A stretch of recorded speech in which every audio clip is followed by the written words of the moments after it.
मैं देश के लिए कर रहा हूँ, इसमें निजी स्वार्थ नहीं है मेरा।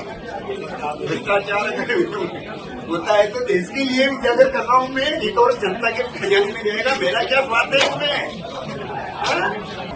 ये लोग इतने गिरे हुए हैं। निज देहरे शह शह अभियोग पत्र को गुड़ाई रास्ता उपरे गड़ुछंती जड़े व्यक्ति। तेबे आपण माने अनेक समय रास्तार पागल किंबा मदुआ माताली गड़ुथिबार देखिथिबे। हेले एठारे एही व्यक्ति जनक निजर प्रतिवाद जणाइबा पई नियारा ढांचा अपनाइछंती। एमिति प्रतिवाद हुए तो आपण केबे भी देखि नथिबे। आउ एभली प्रतिवाद समस्तंकु आश्चर्यचकित करिछि, जहार वीडियो एबे सोशल मीडिया रे मध्य घूरी बुलुछि।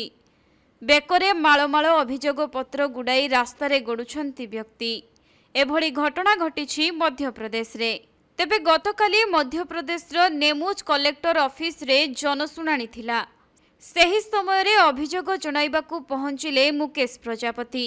तांकर प्रतिवाद एमिति थिला जहा समस्तंकु आश्चर्यचकित करिथिला। मुकेश माळमाळ अभियोग पत्र को खाली देहरे बेकरे बांधी रास्तारे गड़ी गड़ी कलेक्टर ऑफिस रे पहुंचिथिले। आउ तांकर अभियोग थिला जे से पूर्व गत 7 वर्ष धरी अभियोग करि आसुछंती, किंतु कौनसी कार्यानुष्ठान ग्रहण करा जाय नाही, जहाकि से निज अंचलर पूर्वतन सरपंच एवं तांको स्वामींको दुर्नीति विषय रे अभियोग करुछंती।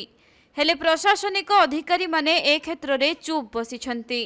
तेणु एथर से अभिनव उपाय रे रास्तारे गड़ी गड़ी निजर अभियोग सुनाइबाकू आसिथिले।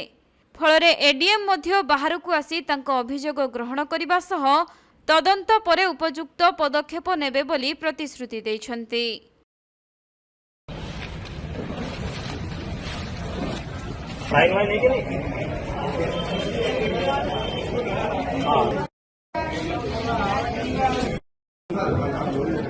चप्पल वाला भी